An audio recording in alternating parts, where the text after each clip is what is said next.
এলাৰ্টত থকা যিমান কেইখন ডিষ্ট্ৰিক্ট আছে মুখ্যমন্ত্ৰী হিমন্ত বিশ্ব শৰ্মাই তাৎক্ষণিকভাৱে অহা কাইলৈৰ দিনটোত সকলো শিক্ষানুষ্ঠান বন্ধৰ নিৰ্দেশ দিছে।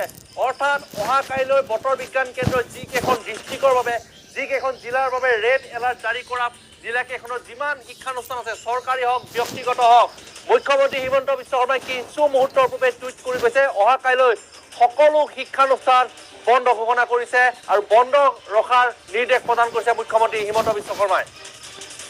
এটা ডাঙৰ খবৰ এই মুহূৰ্তত বিগ ব্ৰেকিং নিউজ। অসমত ৰেড এলাৰ্টত থকা জিলাসমূহৰ শিক্ষানুষ্ঠান বন্ধৰ নিৰ্দেশ দিছে অসমৰ মুখ্যমন্ত্ৰী ডক্টৰ হিমন্ত বিশ্ব শৰ্মাই। আৰু তাৎক্ষণিকভাৱে বন্ধৰ নিৰ্দেশ দিলে মুখ্যমন্ত্ৰী ডক্টৰ হিমন্ত বিশ্ব শৰ্মাই। আটাইতকৈ ডাঙৰ খবৰ আৰু হোজাই, নগাঁও, পশ্চিম কাৰ্বি আংলঙত বন্ধ থাকিব অহা কাইলৈ। ব্যক্তিগত প্ৰাইভেট গভৰ্ণমেণ্ট স্কুল কলেজ সকলো বন্ধ থাকিব।